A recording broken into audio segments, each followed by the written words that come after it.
Every life has a soundtrack. Join me as we invite guests to share their journey through music, one song at a time. 10 moments, 10 memories. I'm your host, Sean, and welcome to 10 Tracks. Are you ready?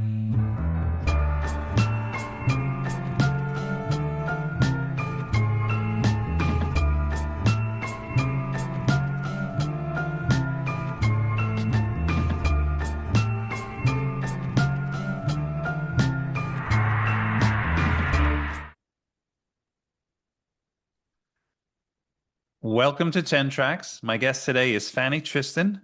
Fanny is a trauma therapist, a singles coach, helping women of color embrace their single era through education, travel, and sisterhood, a retreat leader, and the founder of Her Soul Supply. Fanny, welcome Yeah, to 10 Tracks. thank you so much. I'm happy to be here. Tell me where you are in the world.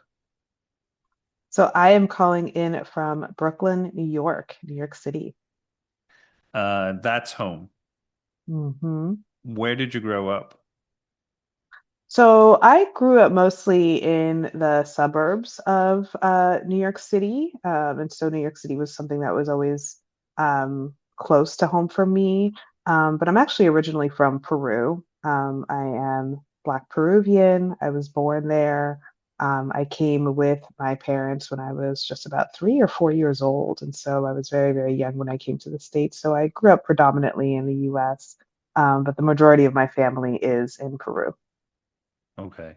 So you can safely say almost 100% that you're a New Yorker. I would hope so, but I'm sure people who are born and raised here may disagree. It's a very competitive title. Yeah. What is there other um like Peruvian communities in New York? Scattered around. When I first came to New York, we definitely settled in a suburban area that had a big Peruvian population. There's a huge Peruvian population in parts of New Jersey. That's actually where we tend to go for Peruvian Independence Day parades and things like Mm. that. And so there's definitely a cultural hub in parts of the Northeast and different parts of the US, but definitely in the New York metro area. And do you feel a little bit of a struggle or to balance like how your roots and where you grow up and how, obviously being just New Yorker or American? So I think there's two sides to that, right? I think that there's the internal part of it where you grow up in a family unit and the ways in which they want to maintain that relationship to their culture, right? I think, especially as an immigrant in the United States, and as a Black immigrant in the United States, I think there's a big push for things like assimilation, right? Hmm. Because I mean, I can't change the way that I look, but I can code switch, I can learn to behave in ways that I know will be currency and will be able to suit my future, right? If I know how to collaborate with people a certain way or adapt to American culture or kind of white culture in America, because it's seen as a mode of getting access to the things that you need, right? And so I think Hmm. something that growing up where I did grow up, which was diverse, but a pretty it's still a very dominant white culture. I learned how to code switch very young, which I definitely think of as currency. But I think also being on the outskirts of somewhere like New York City and then really settling there in my postgraduate life, I think it's also allowed me to maintain a big part of my cultural heritage because I mean, New York City is it's the big cultural hub in this country, right? You can find every culture, every subculture here. And so I feel privileged to grow up in a place where I am able to tap into that, on a subway or be Hmm. able to pick a neighborhood that I can live in where people look like me, they speak my language, they cook food like my mother does, and a place where my family can visit and that they also feel like home. And so, in a way, it's been easy to maintain those things, but also having an awareness very early on that that's a choice that I have to make or that my family has to make to maintain that because you are very pressured or incentivized to not be that way, Right. right? And to really assimilate to more American culture. Do you think there's a difference compared to places like Miami, which has a massive Cuban population and community, where they can? I had a guest on who's originally her family's from Cuba, but Cuban American, and she was saying that they obviously could still hold on to a lot of their heritage, food, culture. It wasn't so much an issue to have to repress it or choose between what is. And I imagine that New York, and from my time being in New York, it is this. I don't know if it's necessarily a melting pot, but it does, as you say, have so much. I mean, every culture, every kind of country under the sun. I think somebody is from there that lives in New York. Out of the, I don't know, is it 10 million now people that are, greater New York? I would imagine that you like you said, you're picking sides, or you're picking first your order of what you want to be seen as, and then of course behind the layers maybe are your family and your culture and other culture than just what the maybe America or the impression that it should be, so to speak. Yeah, yeah. And I think, especially places like Miami, right? Where, there's a huge Cuban population there, right? It makes sense that someone wouldn't necessarily feel that pressure to be different. Hmm. Um, I think also race can play a part of that as well because, Cubans come in all shades, right? And so I'm sure um, different people would answer that differently. Um, I think something that is very interesting about New York is that it's an incredibly dense city. Every time I have friends that come and visit, they want to do all these things. And I'm like, you realize that is 3 days worth of things.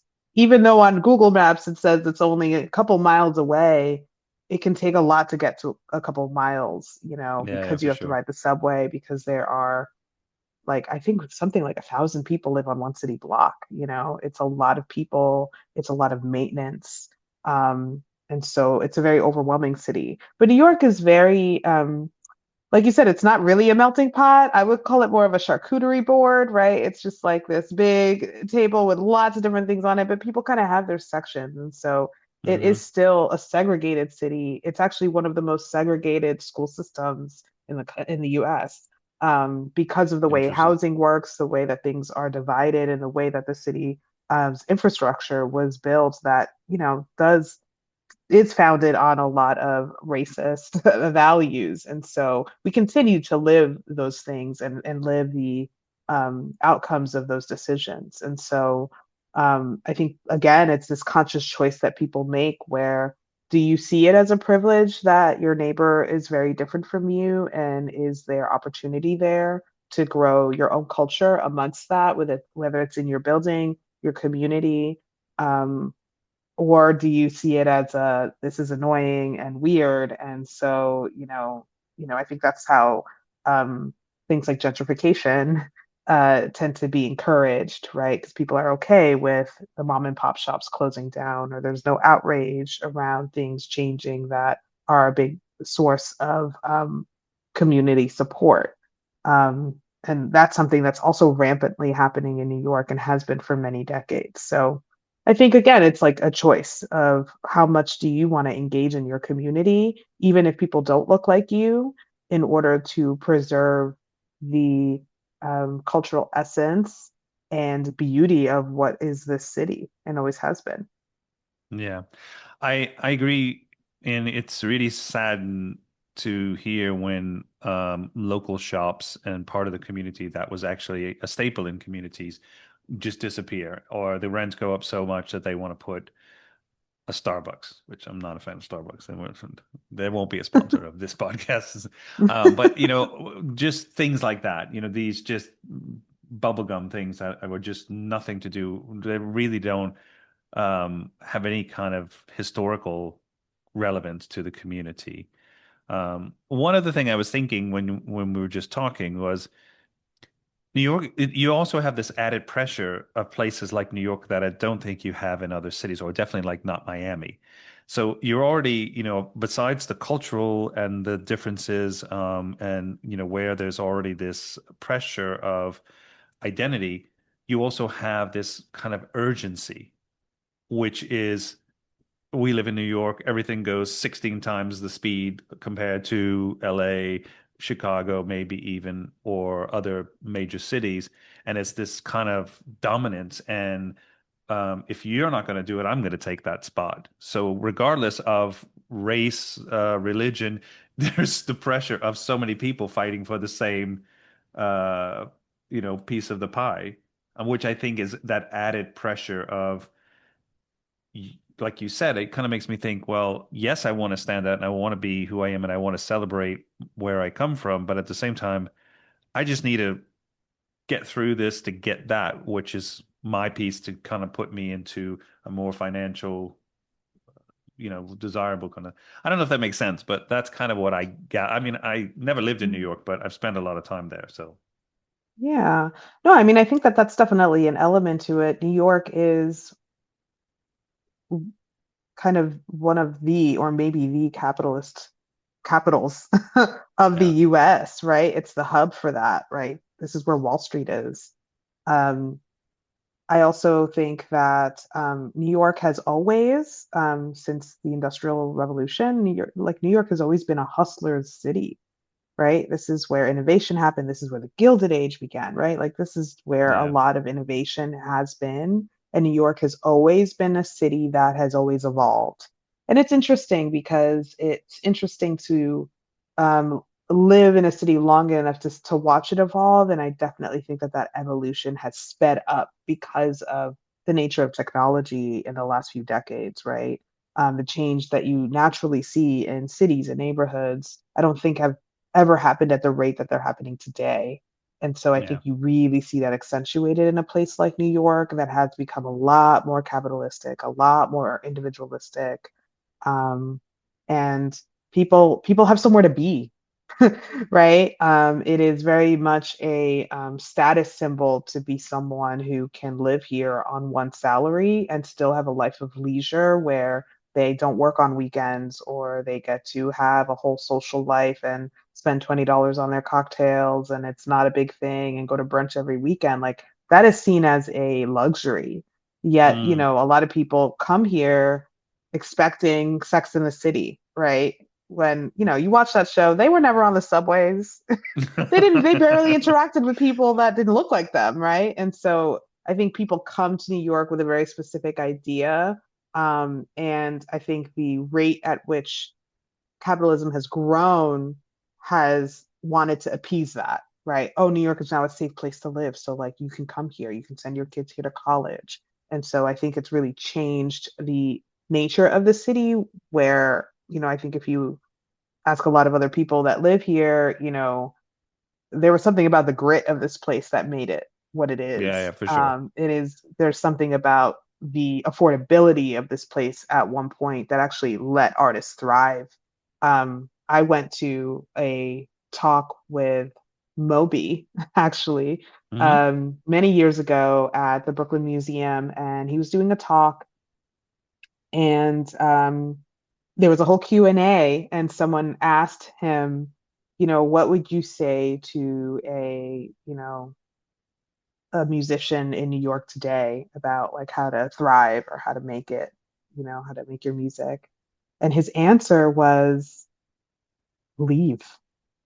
Move to Hoboken or something. Leave. Yeah. And at the time, I don't know where he lives now, but he lived in LA. I think he lived in Hollywood or something like that at the time. And he was like, Yeah, I know he spent artists time can't in thrive LA. here. Yeah, yeah. And so he was basically saying like the conditions of what it takes to live in New York are not conducive to artists. You can barely afford to make your art.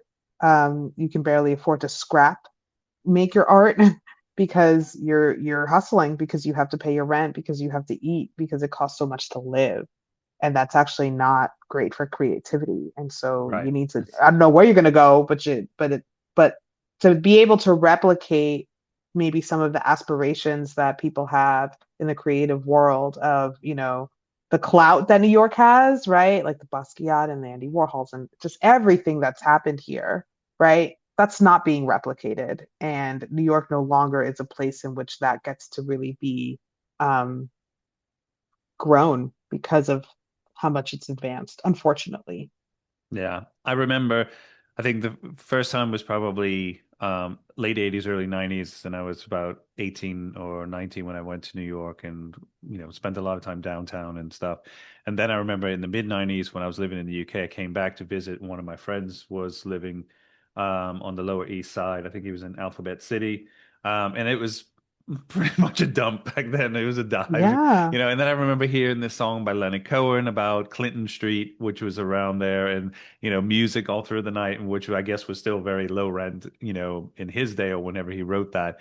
And I think now, or in the last 10 years, it's got to be probably just as expensive as any other neighborhood in Manhattan, um, as such or whatever. But um, yeah, it's an interesting challenge because I do think there's so much beauty with somewhere like New York, and I think it's very special and one of a kind. I think maybe Hong Kong is the only city I can think of that might be just as chaotic or that I've experienced.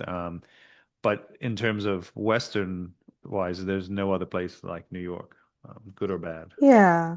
Oh yeah. I mean, I think part of my love of staying here is that I'm in love with the ghosts that are here, you know? Yeah. Like I think a lot of people feel that way where it's weird to it's weird to mourn a city you live in, you know? But now when I go to my favorite restaurants, if they have branded things like a pen, I steal it because it might be the last time I'm going to be there, and now I Yeah. have a collection of these pens from all my favorite restaurants because the average restaurant doesn't last more than like 2 years in New York City now, and so like where the places that keep your memories, whether it's people, restaurants, venues, a lot of them start to disappear and you're like, dang, like where's my footprint, you know? Um, and so yeah, there's a one of my favorite TV shows. I own them on DVD. One of the few TV shows I still own on DVD. Flight of the Conchords. Do you remember that show? Yeah. Yeah, yeah, yeah.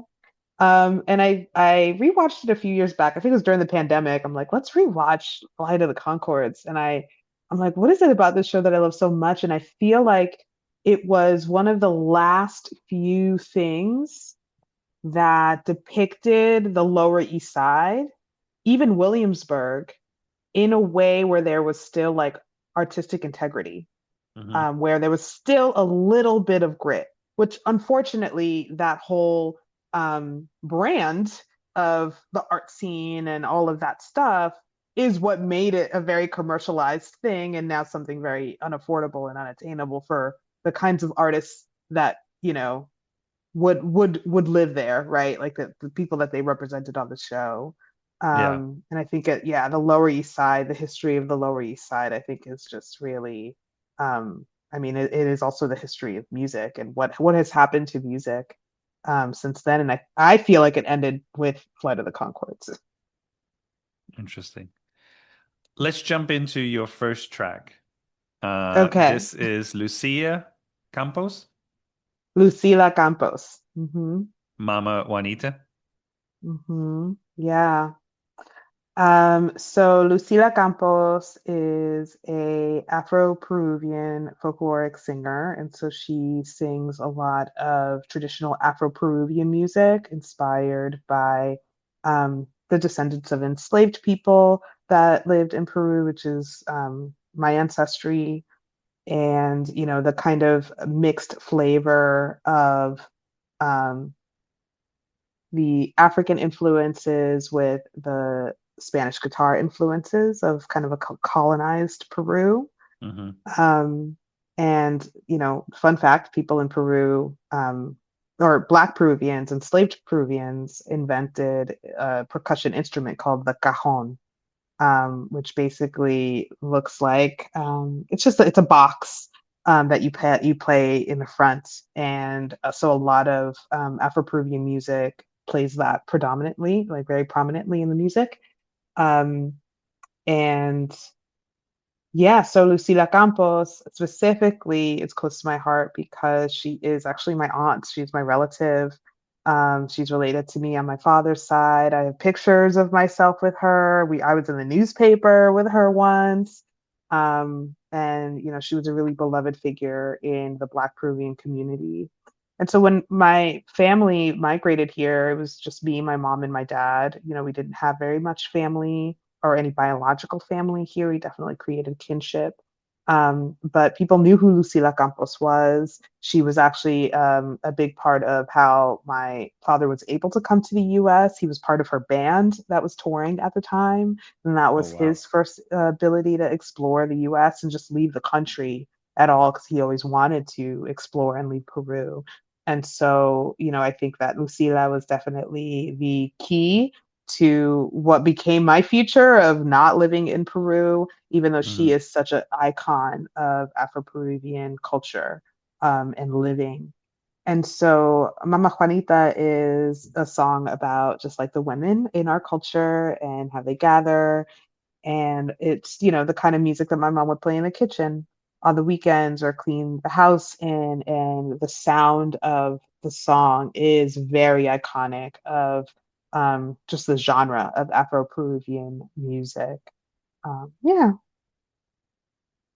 So in Peru, were a lot of the Afro-Peruvians kind of enslaved? Is that how they got there and were brought, kind of Hmm. similar to the history in the US and other parts of the Hmm. Caribbean?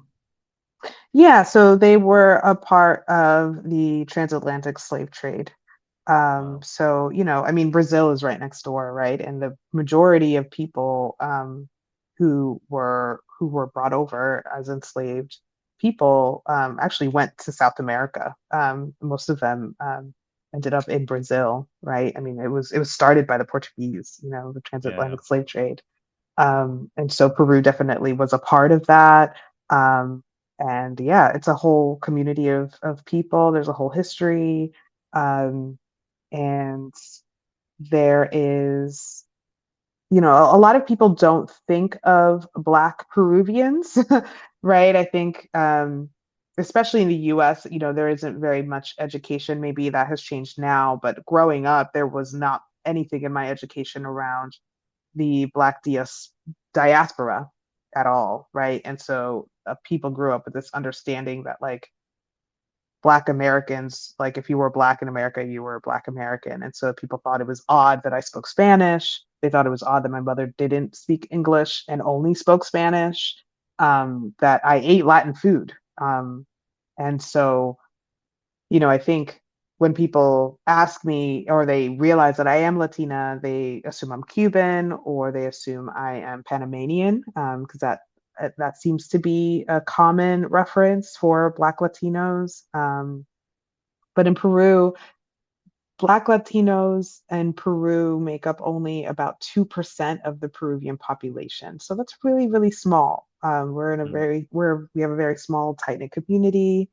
Um, but we're there, we exist, and there's actually a huge influence on Peruvian music, not just that, but also food. When you look at some of what's really wonderful about Peruvian food, it is this marriage of um, indigenous Incan culture plus like African cuisine and Spanish, right? Like it's a big Yeah, mix yeah. of those things.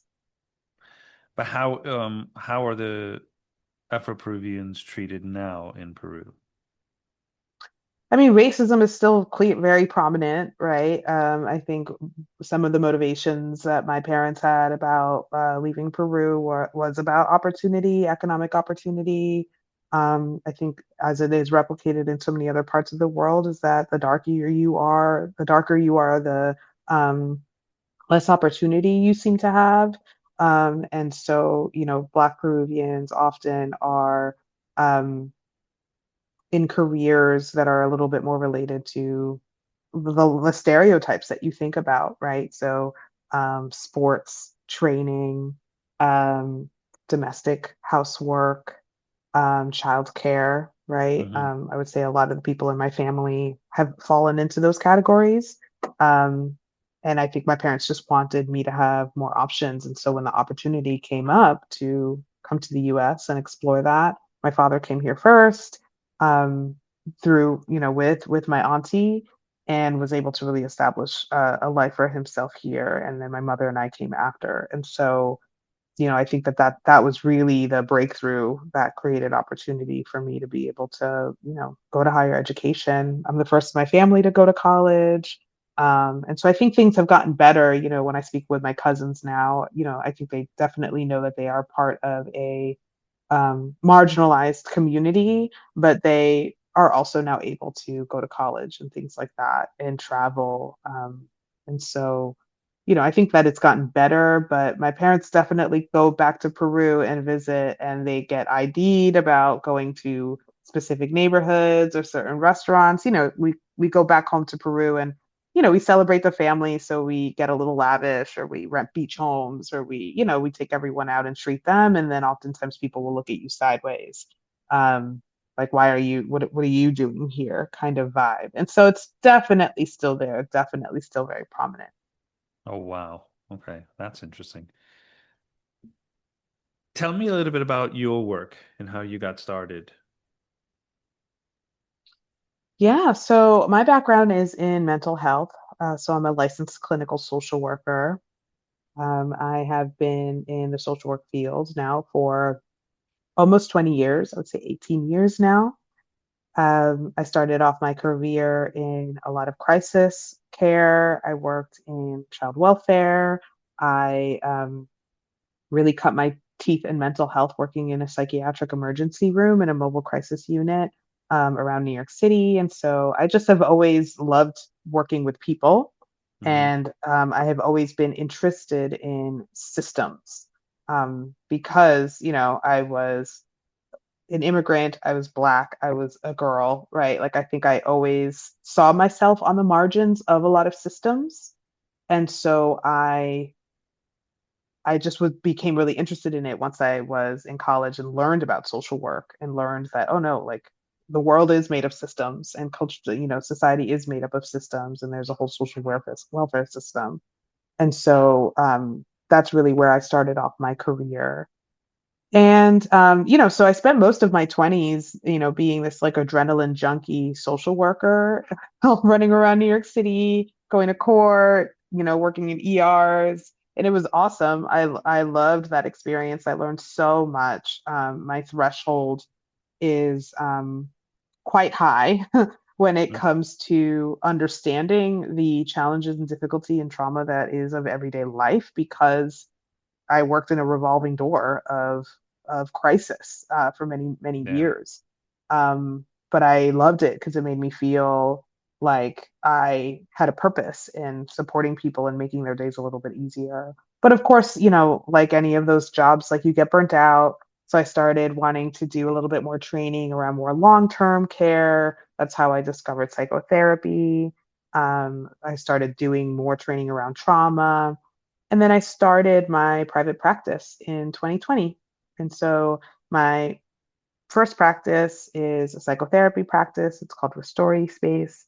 And that is where I work at the intersection of trauma and birth order. And so I work with a lot of eldest daughters, firstborn daughters, who are managing anxiety and depression and trauma. And then I noticed that there was a bit of a pattern happening after a few years, that there were a lot of women coming into my practice who were, I would say, like, they were single, but they were really struggling with parts of their singlehood journey, where they felt insecure about the idea of being able to have a healthy relationship because of all of the things that they've gone through. Some of them have gone through divorces, or some of them were going through breakups.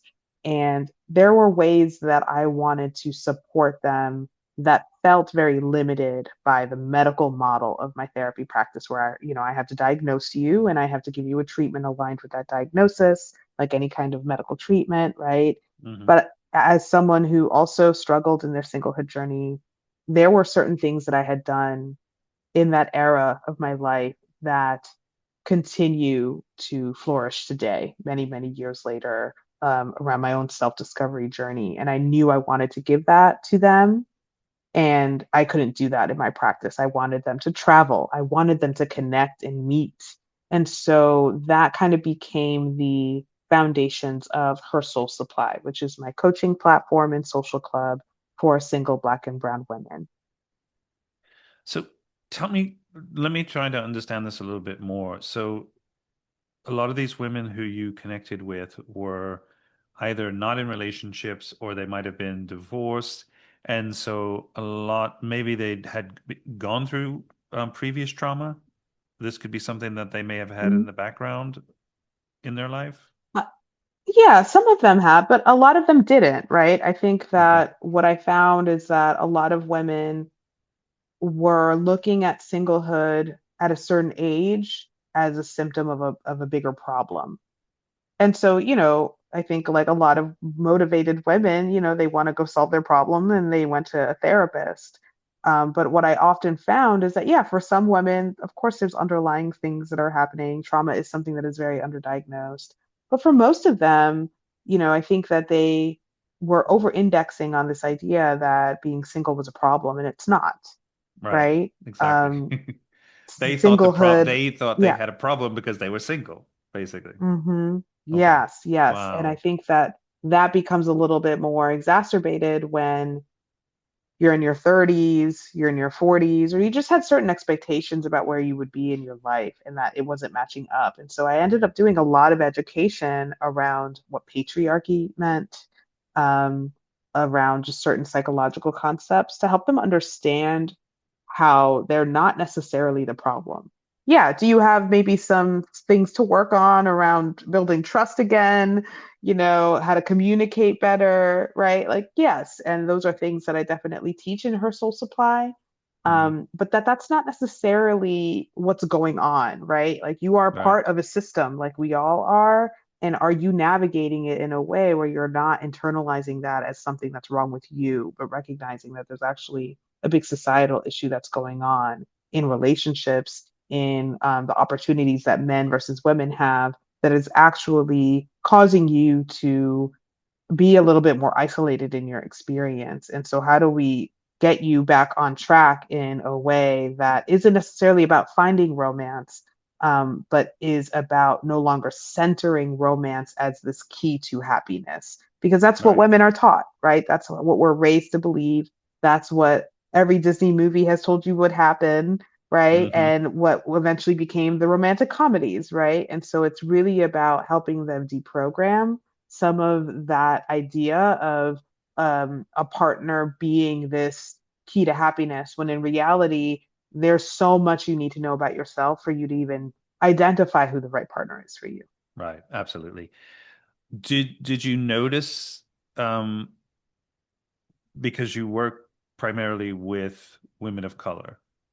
So did you Mm-hmm. notice that their backgrounds could be different to maybe because of family, because of relation, like their culture, their family, and how they are not, maybe this was also something that hindered them from wanting to be put themselves first.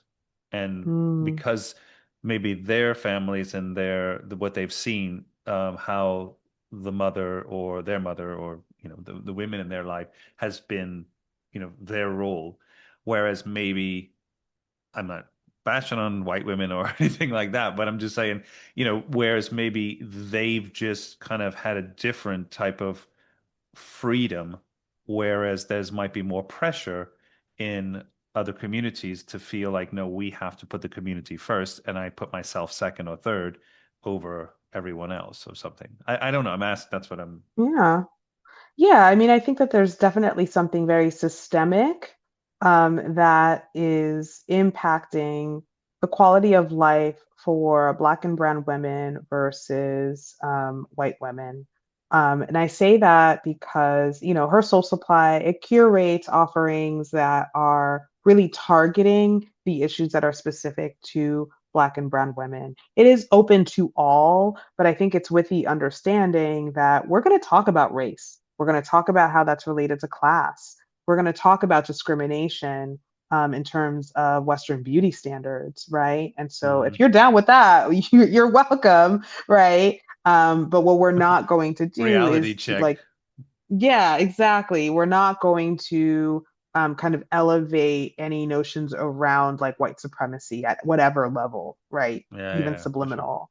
And so I think that that's really the messaging that I've had with her Soul Supply, where it is open to all, but it really is something that's going to focus on what's going on with Black and Brown women. And what is going on with Black and Brown women is that, and I will use Black women as an example here, that there are a lot of things that are systemic that impact a Black woman's priorities in terms of how they are prioritized in their communities and then the community at large. So internally, right, if you would say, people, Black women being parts of their own family communities or Black communities, no matter what culture or country they are from, right? Oftentimes, especially if you're a firstborn daughter, right, you are kind of seen as this backup parent, right? You are supposed to be kind of a martyr for Right. everybody else's needs and thriving in the family. And so there already is a depreciation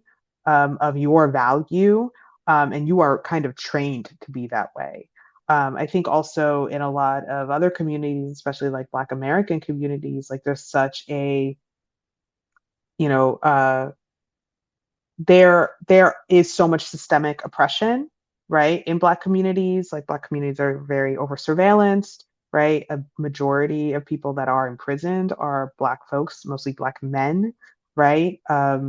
There is a school to prison pipeline that exists, right? And so when you have Black women who are advancing, who are able to get to college or able to juggle the things because they've learned to adapt, that is what we do, then does that make the opportunities smaller? Not only if they want to date Black men, but also in the bigger outer culture, right? Black women are also stereotyped, right? They are often seen as aggressive, as manly, as too difficult, as intimidating.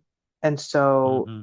I think that the opportunities for dating for Black women tend to be smaller because of systemic oppression, not only in terms of their Black male counterparts, but also just the cultural interpretation of what it is to find a Black woman attractive in all of these ways.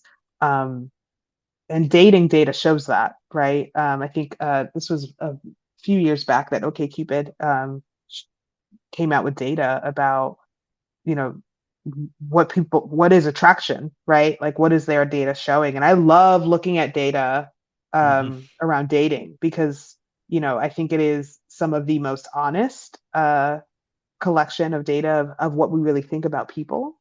And Black women and Asian men rank the lowest in attraction of who get chosen on these apps. Yeah. Wow. Yeah, because think about it. Like you're on your phone, it's already set up to be very superficial, right? Because you're swiping. You're literally just giving first impressions and you're swiping. And no one's out here judging you to see if you are, swiping no for everyone that doesn't look like you, right? And so it's a very, very honest portrayal of human behavior and attraction.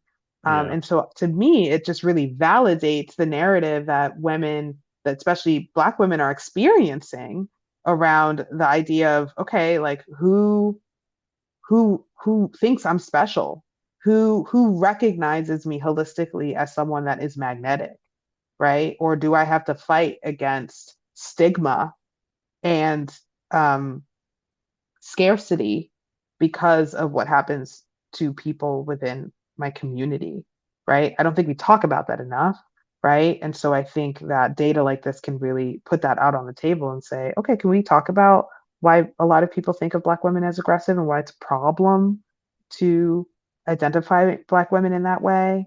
Or can we start Hmm. talking about why we do have these biases? And so, these are the things that I like to make a part of the conversation with single women because who else is having that conversation? I imagine you're not hearing that conversation that much in the US media. No, not necessarily. I mean, I think that there are definitely some dating coaches that will bring that up, that will recognize that also just culturally, Black women are not taught to date in the same way that white women are because of the social stature that they've had, right? In terms of the responsibility that you have to your family, is seen very different than it is for white women, right? The idea of being married to a family of prominence, that your identity being closely connected to a dowry, right? Like that's something that comes with privilege, right? That's Right. about money, right? That's not what marriage necessarily was for people who were descendants of enslaved people, right? And Right. so um, it's a very different relationship with attraction and love. And so, those are kind of the the gray areas that I like to explore. So is it a little bit of self-love that you're trying to bring to them?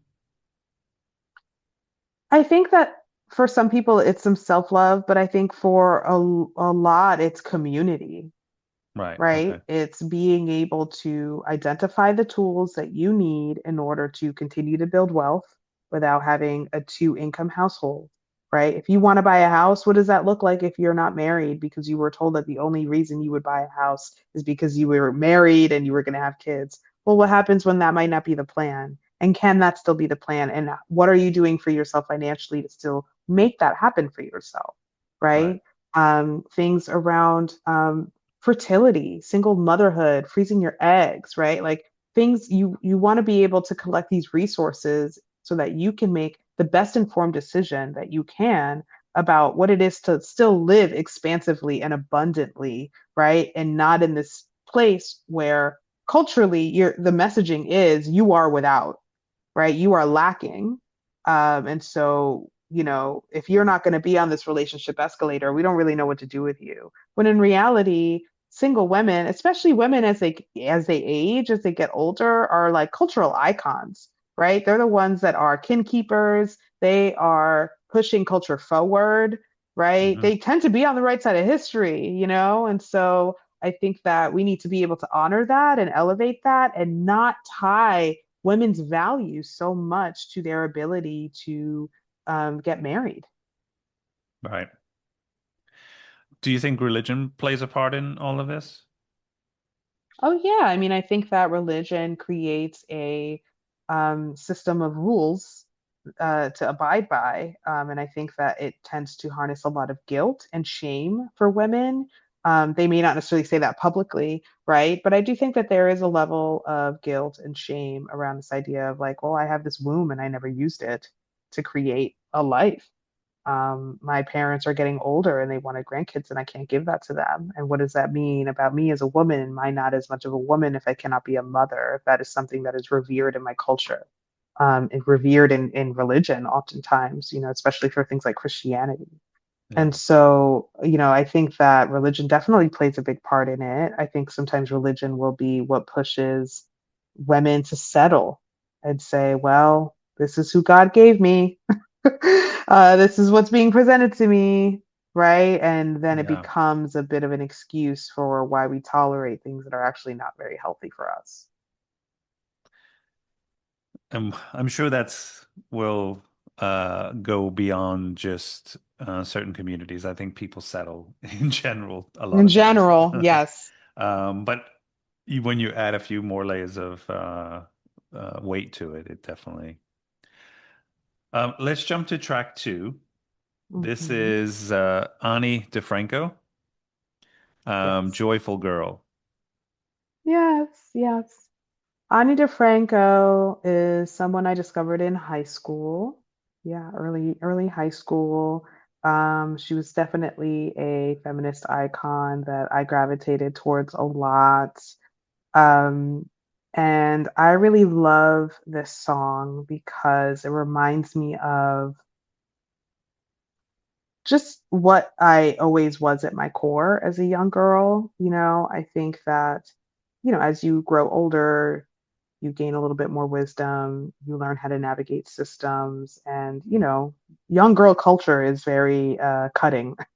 Mhm. And, there's a whole social structure that you learn to adapt to while you grow up. And you kind of lose some of that inner nature, and then you spend most of your adulthood trying to reconnect with that inner child, right?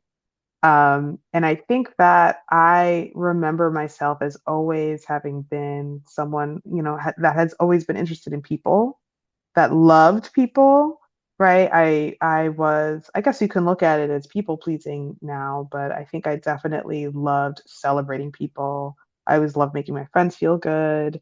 Um, and I don't know, I think that I just was always very in tune with like the joyful part of life, uh, regardless of the adversity that I was experiencing. I mean, we were kind of on the poverty line at the time growing up, but I was kind Hmm. of able to find a lot of silver linings. And I think that part of me had slowly, veered away from that version of me because of growing up, because of understanding relationship dynamics and power amongst friendships, power amongst like academic advancement, popularity, things like that, that eventually gave me the message that I was too soft, that I was too sensitive, that I wasn't cool enough, that, all of the things that we start to say to ourselves about why we're not thriving in the ways that we would like to. Hmm. Um, I experienced a lot of rejection growing up, friendship wise, romantically. And so I think, I felt like I had to stop being a joyful girl, that there was less joyful things to have. Um, and which is unfortunate, right? Because I think Absolutely. when I think back to the version of me that was in touch with that, it's like, well, that's kind of the ideal. Like you want people to be hopeful and helpful and celebratory and loving and empathetic. And the lessons that I learned growing up was those are all bad things to be. It's what makes you a coward. It's what makes you a fool. And you have to learn how to navigate things better if you're going to have friends or get someone to like you, or advance in some way. I think that was the message I eventually got by like middle school, high school, Wow. or towards the end of high school. And so that really changed my personality. And, the song really came back to me in my motherhood journey when my daughter was born. So I have one daughter, she is 6 years old. And, that was a song that kept coming back when she was born. Um, she was about 3 months old when the pandemic began. And so we were just like in this little incubator of a home in the Right. beginning years of her life. And she was such a happy girl. She was just I feel like that there were parts of that younger version of me that were in her, that I can see in her because of the wonder in her eye and the excitement and the humor that she continues to have today as a 6 year old. Um, and so I think of her very much like a joyful girl. Mm. Um, and so yeah, that's why that song is really close to my heart. It sounds like there's a beautiful silver lining coming out of this, even though it had to go through a bit of a dip and then come back. But I think, you know, what you shared, it seems like the rejection is not, you shouldn't take it personal. It's about them. It's not about you. And I think sometimes we all assume that the rejection is about us. And if you get rejected from a job, if you don't, you get fired from a job, you think this is some type of rejection, and things like that. And I do think that you just have to, well, we all have to just think of this as not our fault, and I think we do, and I think it's easy to be. It's not about being sensitive, because I think sensitive is like having. It's maybe more people need to be a little bit more sensitive in the world, and then there'd be less war and all the other things that are going on. But I think that it is a matter of how we take what we take personal, and rather than understanding that this is not about us in a way. Yeah, and I think that something that is part of the essence of this song is that part of what makes her a joyful girl is that she knows how to be in community, right? Yeah. She knows how to be a villager in a village, and I think that that's something that has always been that's always come naturally to me. I think maybe because of the way that I was raised, and something that is very important to the way that I want to raise my daughter, right? And I think Yeah. that that has a lot to do with connection, and maybe why I ended up in the field of mental health and doing the work that I do, right? Is that it really plays to those strengths, and being able to zoom out into, what are the ways that I am being a villager, that I am supporting people who want Hmm. that, who want to be villagers themselves. Yeah, and I actually really liked this song. I wasn't familiar with it, and I knew a little bit about her, but not that much of her background. I mean, what I also found out is like, she started her own record labels. Like, screw that. I'm doing it my way. And that is just so badass. I mean, I think that is what more artists today, and I think a lot of artists are putting their own music out, they're not sitting around on these labels that try to dictate and control what their art. And Hmm. I mean, she's had the privilege of working with so many great artists too. So she's worked with Prince, she's worked with Maceo Parker. I mean, somebody like Billy Bragg, who I know, I don't know, Billy Bragg, but he was another which I was like, Hmm. wow, okay. But it sounds like she kind of came from punk roots and then but this, I really like her voice in her lyrics in this song was really beautiful. Oh yeah, I think that I mean, I would have put more songs on this list, but I think she's an amazing songwriter as well. Like I think she's one of the best songwriters of my I think time. So yeah. this is the second time we've had her on the podcast. So Oh really? yeah. Let's jump to track 3. This is Mariah Carey with Fantasy. Yes, I love this song. This, I mean, it's just such a classic pop song.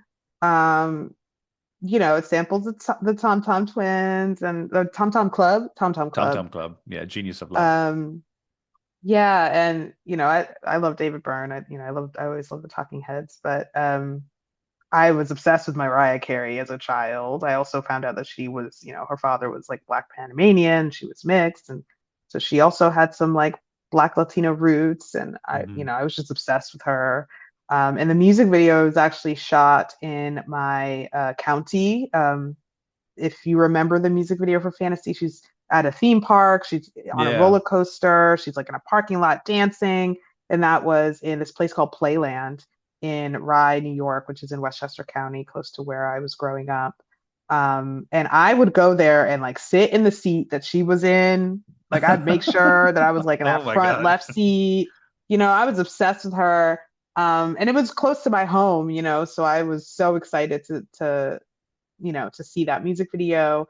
And it's an iconic place. Playland was also where they shot parts of the movie Big. Remember that Yeah, movie? yeah, of course. Right? And he goes to the little boardwalk and there's a little fortune teller. Like that was also on the Playland boardwalk. And so it's known for some of its movie scenes.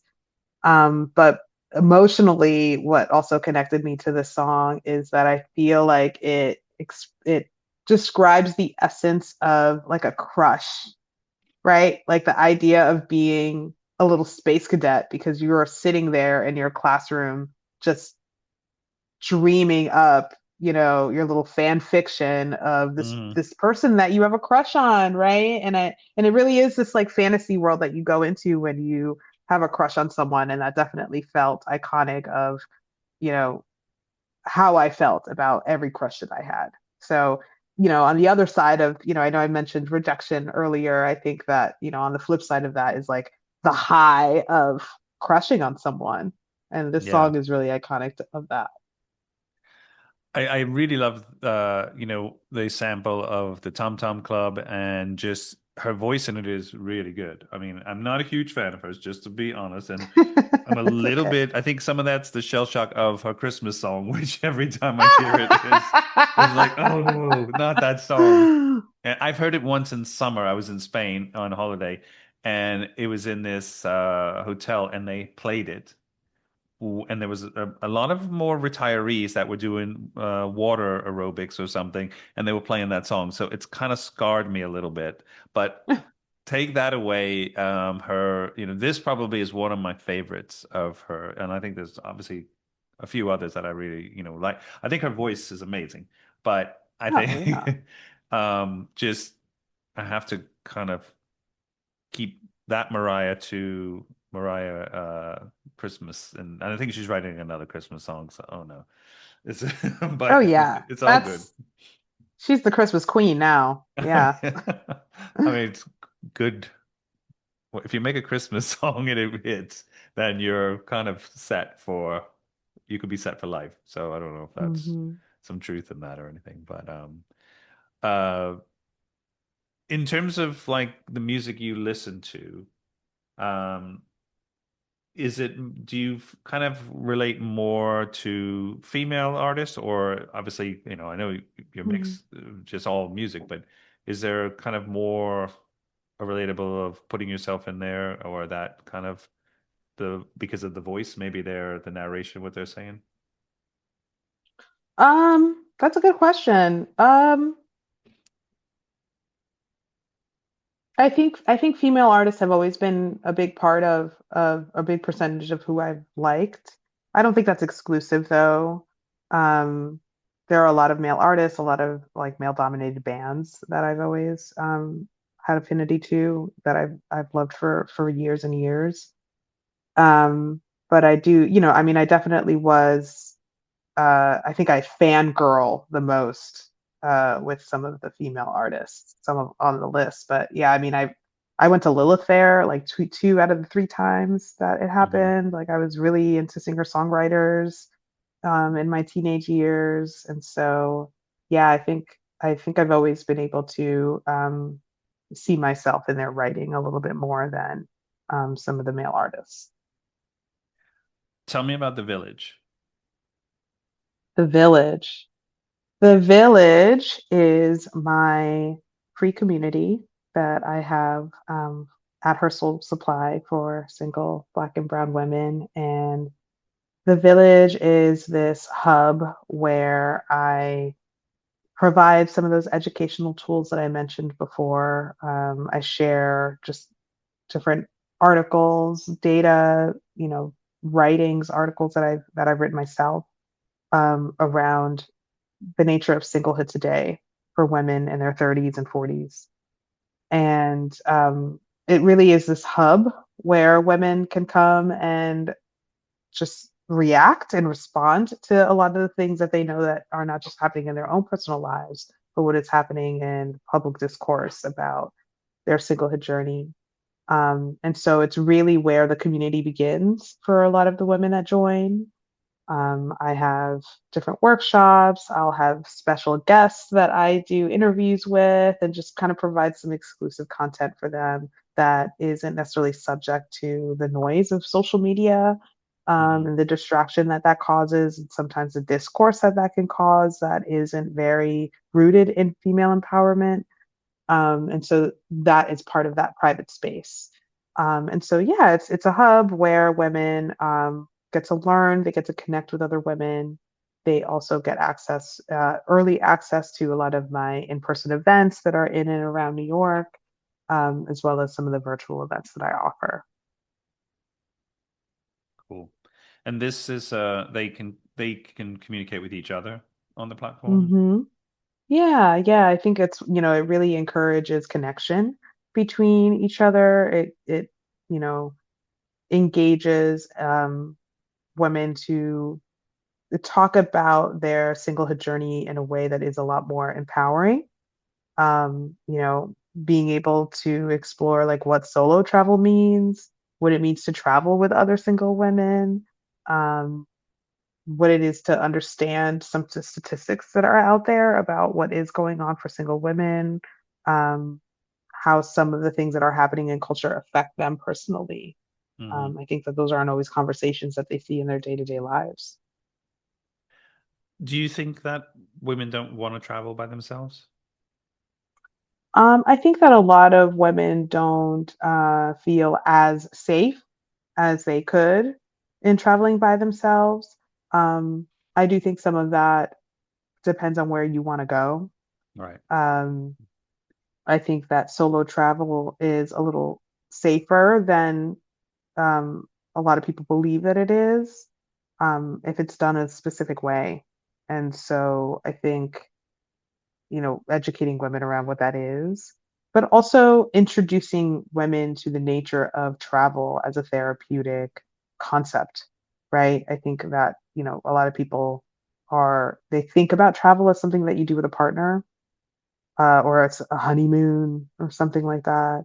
But, travel is what helps you get out of your comfort zone.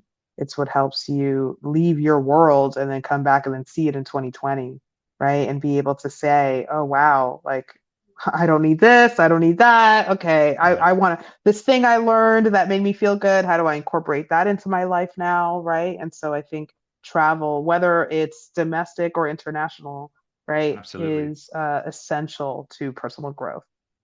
Yeah. I remember growing up in with when a teenager and some friends and saying that, the travel is probably one of the most important lessons or education you're ever going to get. Beyond textbooks or whatever degrees you're going to get, traveling is going to, and I think, as you say, puts you out your comfort zone. It actually gives you more independence, but also puts more strength in you to be, to have to put yourself out there. So it's Mhm. definitely important, and it's. I'm not going to bash my fellow Americans, but when they travel to Europe, it's kind of in that similar. You kind of spot them a mile away, you hear them and see them, and it's sad because I think at heart they love and they're excited to do, go to these places and be where they are. But I feel like they need to, and maybe if they went by themselves, it would have that chance because they wouldn't feel um, they would be able to be more independent and just introspective and just to like learn and see. And I think they would enjoy it a lot more than by a group that just ticks boxes saying we went there, we went there, we went there, and we saw Italy in 2 days and they saw the whole country or something like that. But um, Mhm. so I think this sounds like it's amazing to kind of offer this as support and just kind of like these options for women to do. And I think to be safe, of course, is priority. Yeah, exactly. Let's jump to track 4. This is Fiona Apple Paper Bag. Yeah, I love Fiona Apple. I've loved her since the beginning of her career and continue to love her work. Every album that she has. Um, Paper Bag is about kind of like a unrequited love. Mm, Um, and I think that for someone like me, in my life who has had an endless amount of crushes. I feel like I've experienced a lot of unrequited love. Um, but and is paper crush a bag. Oh, bad thing? Is crush a bad thing? no, because I don't think that your emotions are bad. I don't think emotions are bad at all. I think our cultures will try to tell us that they are Hmm. inconveniences. But I don't think crushes are bad. But there is a loneliness and somberness in realizing that someone isn't really matching those emotions or really able to show up in the way that you would like them to, even if you know that you are deserving of it. Right. I think that that's a place that a lot of single women find themselves in, where maybe they finally do feel a crush or a connection, and then realizing, like, oh, I'm going to have to really settle here in order to make this work, or they don't even see me, or I think especially a lot of women who are high achieving, who are prominent in their careers, often feel like they're hiding in plain sight because they're sitting here right there and they know Right. that they're amazing, and you know people don't notice. And so I think that that can sometimes be a really jarring place to be. Yeah, that makes sense.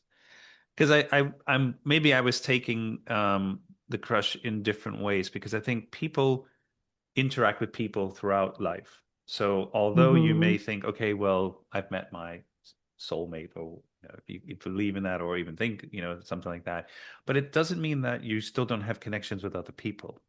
I'm not Mm-hmm. necessarily saying take those connections to whatever level you want to take it to, but I think people, as energy, we do have ways of connecting with other people that is beyond just, oh, you like this song by Prince, I like this song by Prince, right. I think it's more of just, and I think people have these kind of fleeting things, which not necessarily is meant to be affairs or anything inappropriate. I think it's meant to be that we have these connections. And I think those are so special. And sometimes they're Mm-hmm. not meant to be beyond what it was or what it could be or what it is, or what and such, but it doesn't mean it should give you inspiration to look for the possible person that you want to be with. Mm-hmm. I'm hoping. I don't. Yeah. Yeah. I mean, I think in an ideal world, right? But I think that in between all of those things and throughout that journey, there's a lot of pain. And that oftentimes that doesn't feel like, sometimes it doesn't always feel like you're on the right track, Right. right? Sometimes we're attracted to things because they feel familiar, not because they are inspirational, right? Or And sometimes patterns. things, yeah, patterns, right? Like if there are things that feel familiar because they're part of a negative pattern that you grew up Right. with, like that's not a great thing, right? I No. think that there's a lot there. Hmm. It seems like this type of work that you're doing is um it just keeps like an onion unpeeling. There's so many Hmm. different layers to but I think that's in general with all of us, the different layers that we have.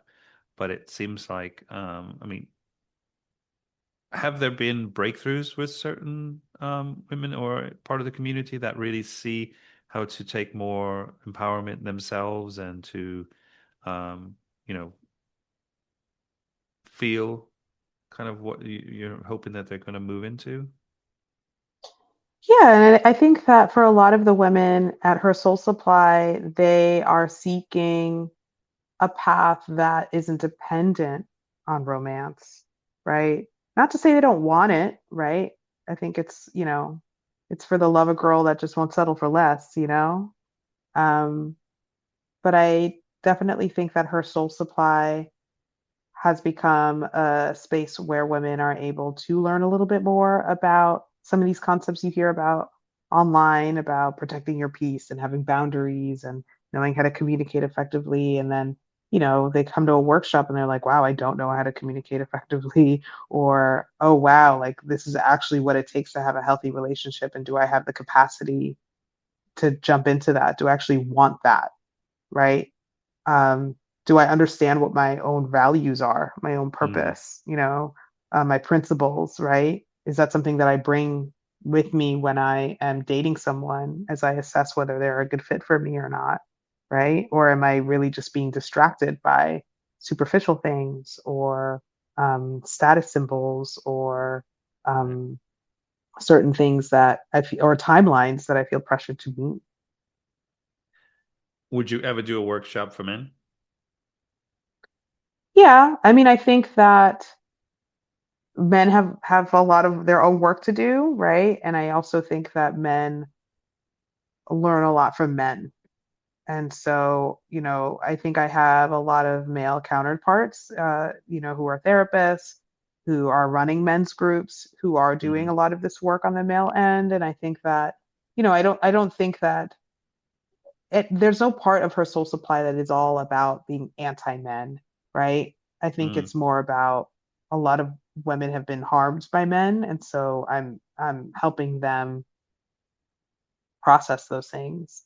Um, but I think that hopefully there is a world in which we're able to help people reconnect from a place where hurt people don't hurt people, Right. right?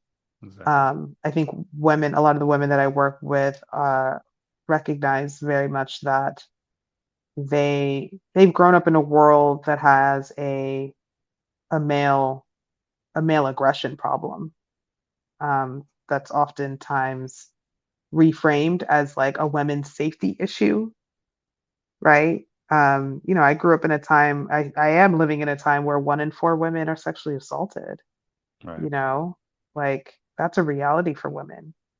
And so, you know, as much as we can talk about how to keep yourself safe, like I think there's also an accountability, um, for men in male culture and also the women that uphold patriarchy in raising boys differently and teaching men, to be more accountable in certain ways that they've caused harm, even if it wasn't intentional or they don't even know about it, but to be educated to do those things and to do better. Because I think men are a big part of the equation. Um, Right. is that a charge I'm going to lead? Probably not without a male counterpart that is going to be a part of that process. And I'm happy to always have those conversations. And I definitely love to elevate the men that are out here trying to do that work because I want men to win. I want men to thrive and to be healthy. Um, but I also know that for many generations, women have been told that it's their job to do that for men. And I think the tables have turned. Right. Let's jump to track 5. This is Mhm. Radiohead with Let Down. Yeah. Yeah, this was my like sad teenager girl anthem. I loved Radiohead. I discovered them on the Romeo and Juliet soundtrack, like many many other girls in my era. Baz Luhrmann's movie and um, Let Down was on OK Computer, which I listened to on repeat throughout high Mm, school, and I just remembered feeling very trapped in my adolescence. I grew up with a mom with severe mental illness. I had a father who just worked constantly. He's just kind of one of the hardest working people I know because he needed to make a family thrive. And then my mother was disabled, and so we had a single income household. So my dad, at any point, was carrying 2 to 3 jobs. And I became a very parentified kid. So, since age 12, 13, I basically would have to watch out for my mom, and make sure that she was safe. And I definitely feel like many of those kind of carefree early teen years were just kind of taken from me, because mhm. of my circumstances. And so I wanted to escape that, because to go to school and then see, my peers, try drugs and do all sorts of irresponsible things that I just like knew I couldn't do, because Right. it would be detrimental to my family system. And so, um, I really wanted to escape. I felt like I couldn't thrive to become myself anymore. And so, uh, this song talks a lot about transition, escape. One day I'm And gonna I grow wings, a chemical reaction. Yeah, yeah, and I think I had a longing to transform into someone that could fly away. Yeah. Not in a sense of like wanting to harm myself or anything like that, but more in a way of like, I know the world is bigger than this, and I want to be a part of that world. And I will do whatever I have to do to make sure that I escape. And, it's part of why I went to college very far away from home. Um, and, I think maybe is what planted the seed for my desire to travel and using travel as a vehicle towards freedom. Mhm. But it seems like a lot of pressure to put on one person or a young person, especially when it's especially at that age, 12. I think you're just kind of getting into a lot of different feelings in your body, in your like obviously mentally with trying to fit in and not fit in or be yourself with school, with everything else around you. And then you have this added pressure, which I mean, I think a lot of people do. So I'm not saying this is unique, but it seems like you had quite a lot to put on your shoulders. Yeah, yeah. I mean, I think as many parentified kids are, is that, they have to grow up fast. All right. Let's jump to track 6. Hmm. This is Bob Marley and the Wailers coming in from the cold. Yeah, I love that song. Um, I struggle with seasonal depression. They call it seasonal affective disorder now. Um, and in my escape from my home environment, I went to Vermont, Vermont, which is very cold. Yeah. Um, and just I felt like a fish out of water, and I didn't really understand, what it meant to survive winter. And so I very much felt like I had to survive at a certain time, right? Because this is also coinciding with my independence and living on my own, building a whole new community. And I remember living in the dorms, and it was the first like warm day. And it wasn't even that warm. It was like 45 degrees or like 50 degrees. Like it wasn't like a hot day, but it was a warm day and there wasn't a cloud in the sky. And I listened to a lot of Bob Marley. And at the time I was listening to Uprising, and this is the first song on that Hmm. album. Yeah. And it just became this icon of basically like coming in from the cold. Like when you're but it's almost like this blooming of like, oh, okay, I can breathe again. I can leave this cave. I can feel the sun on my skin like a blanket, right? Like a nourishing blanket. And so every time I hear that song, I just get so happy because it makes me think of sunshine and my connection to earth.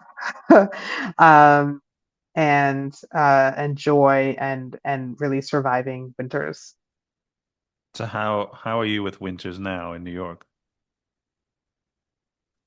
Um, Now, well, I think living in Vermont has taught me that there is no such thing as bad weather, just bad clothing. And so I think, True.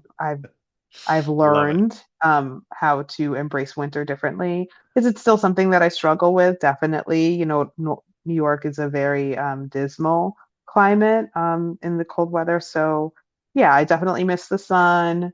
I definitely prefer, even if it was cold, if it was sunny more, I would think I would even be okay. Um, so it's definitely something I still work on. But then I play the song. I play the song, especially in like March, April, when things start to feel a little bit more hopeful.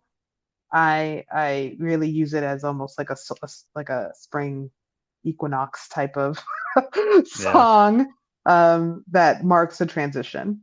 But yes, I It's definitely wear higher quality winter wear to survive. layers. You gotta do layers. I mean, I lived in Chicago Hmm. for about 7 years, and to be fair, there is I noticed there was a lot of sunshine in the wintertime. It was cold and it was windy. I know everyone says the windy city, but it was definitely cold, and it was because you're on the lake. But I felt like there was still a lot of sunny days in the winter. You Hmm. do have to wear layers because it is brutally cold. But compared to me living in parts of Europe, like the Netherlands or the UK, where it's that kind of damp cold, which is a lot kind of worse than, but my wife is definitely someone who feels the same way as you. Just like, I just want sunshine. Even if it's cold, I want to see the sun. If it's always gray or like a dustbin lid on the sky, then it definitely has that kind of bad feeling. So now where we live is primarily we get a lot of sunshine. Um, but I still like it when it's a little cold. It doesn't have to be New York or Vermont cold, but I do, want to wear a sweater or not just, t-shirt and shorts every day because then I would, I don't know if I could do that. I would, would get stir crazy.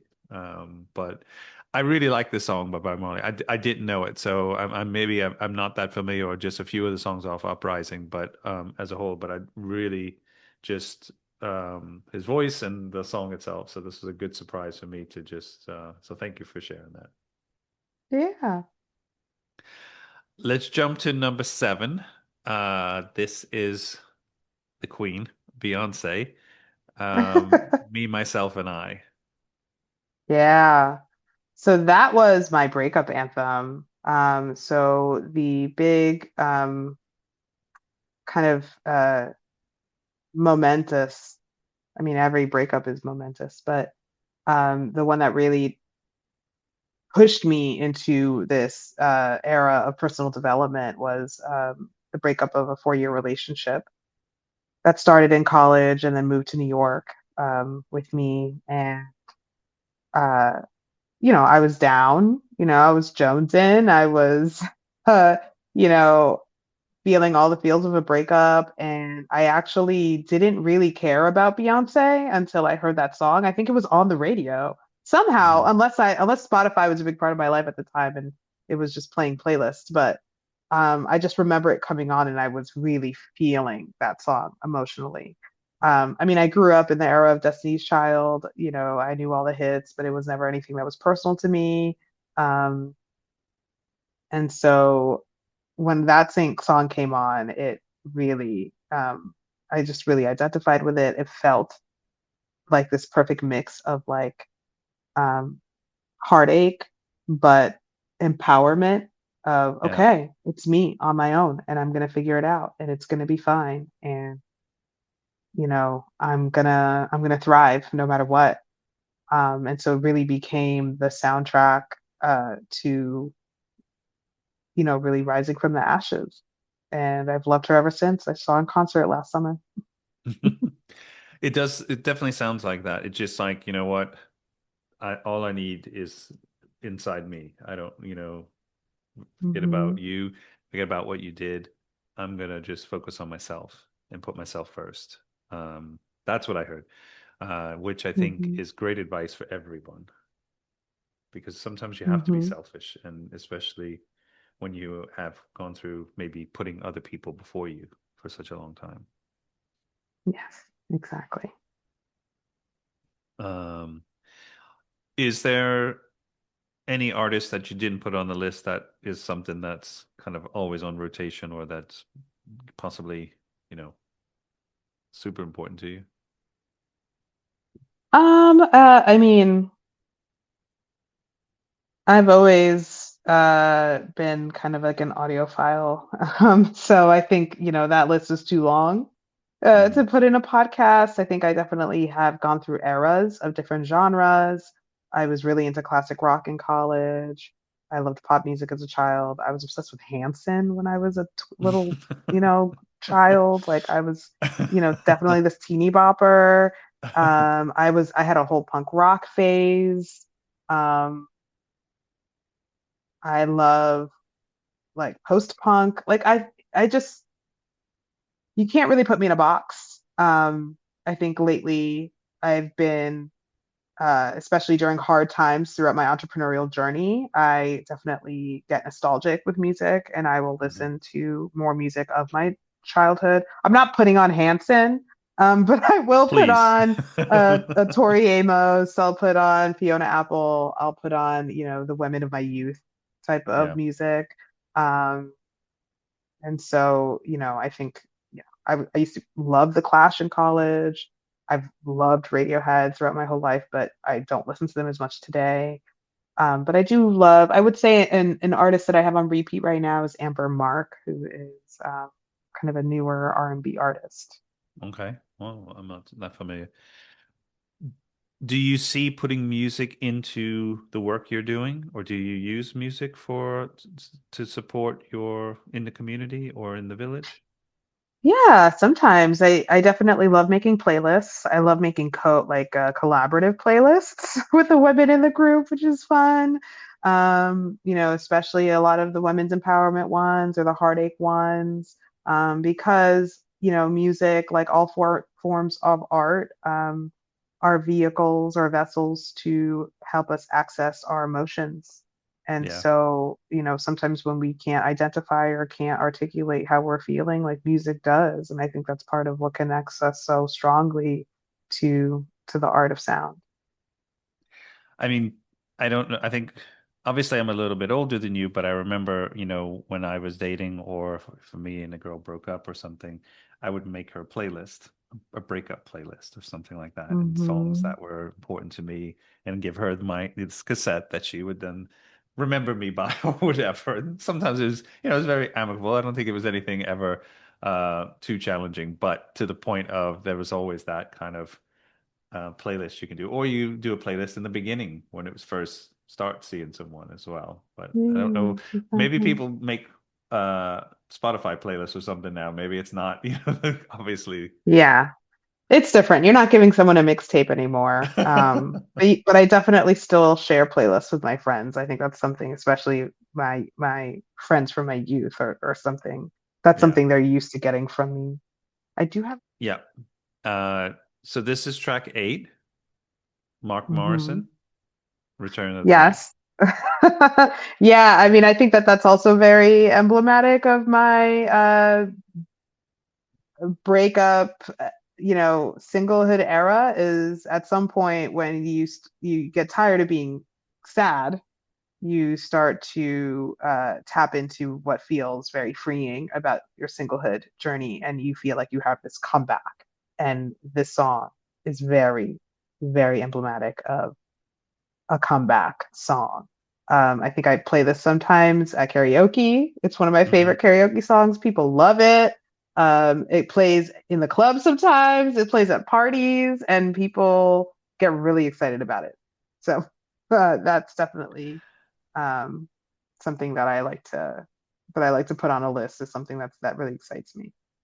Yeah, I remember Mark Morrison from the 90s when the song first came out. He was in the UK, and I think he's a UK R&B artist, but definitely a fun song. And I think it's still, I mean, I've heard it in commercials and stuff. It's still around. It's always going. So we get to track 9. This is LCD Sound System, New York, I love you, but you bring me down. I love I this love song. that song. Yeah, I mean, LCD Sound System, also another band that I've always loved, a very male-dominated band that I've always loved. They're very iconic of my 20s. They were living in New York when they were making music, and so it felt very local to me. I've seen them in concert many times. Um, and this song, I think, exemplifies a lot of what we were talking about earlier on our call today, right? Hmm. About just how odd it feels to live in a city that you grieve, because of how much it changes, because of how much the leadership has really taken the city in a direction that has been more sterile, less creative, and just um, less iconic of the things that made you want to live here, right? And so I think they really encompass that in this song, where it's like, a lot of the people that have lived here a very long time have a love-hate relationship with this city, right? Yeah, And that's part of what makes you a New Yorker, right? Is to love this city just as much as you hate it. And you will defend it to the teeth to anybody that tries to change that. But you also have absolutely no plans to leave. right. And so, I think that this song really, really helps show um, my relationship with New York. I think it's definitely it was probably on a Spotify mixed playlist or something that was suggested to me, and I remember hearing it, and I was like, "Wow!" I didn't, I was like, "What is this?" And then I think I'd heard All My Friends from them or something, but I didn't really like know them that well. And then I remember Rick Rubin on a some interview talking about him and everything. I was like, "Wait a minute, I need to go back in." And then I remembered this song was the first one I'd heard. So they're definitely, I really like them now, and I've been kind of getting a lot into their older stuff. And but yeah, I don't, they're not New Yorkers anymore. They kind of left the city, or Actually, I have no idea. I know the lead singer, I forgot his first name, last name Murphy. He has a restaurant in Williamsburg. I mean, I think that these artists go on and do a lot of other things. I don't know where they are now. But they do residencies in New York. So they yeah. do have a huge fan base here still. Let's jump to your last. track. This is track 10, Corrine Bailey Ray, Like a Star. Yes. I love this song. I saw her live a couple of years back. She came to New York and played a small venue, and this song came back. I hadn't listened to it in a very long time.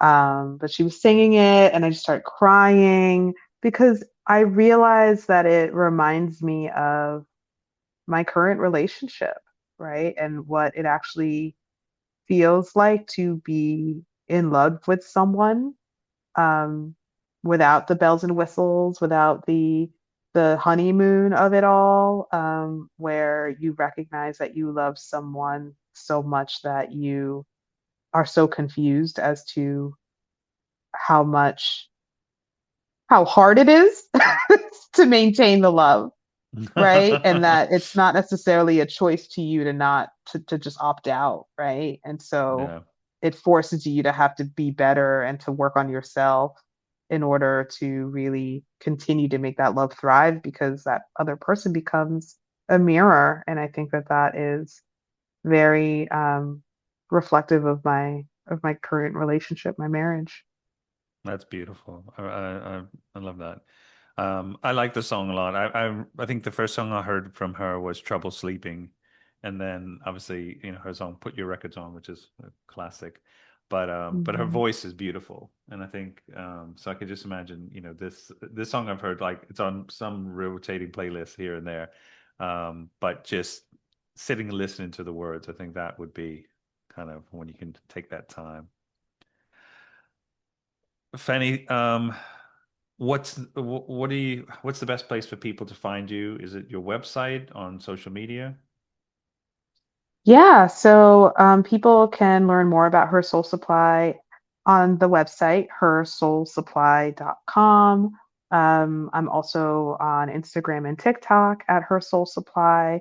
Got some freebies on my website and a newsletter that people can sign up for if they like to get some more info that way. And the free community for Black and Brown women is open, so folks can also sign up on my website.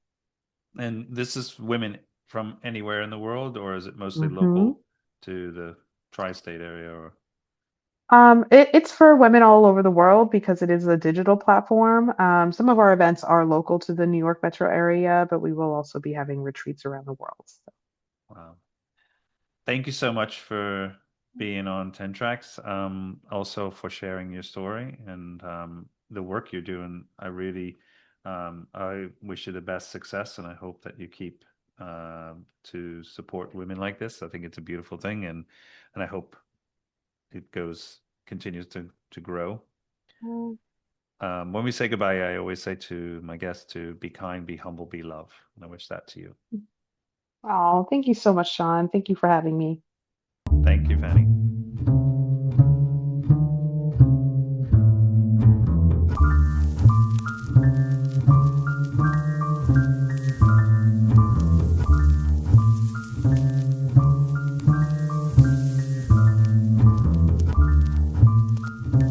Pretty vacant times.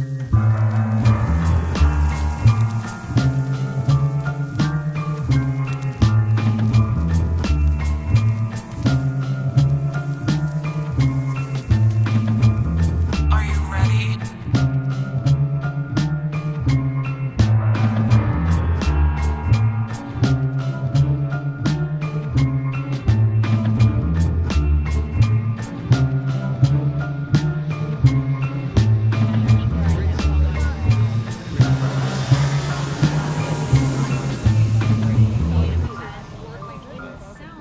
Yeah, it suffers for his sports jacket.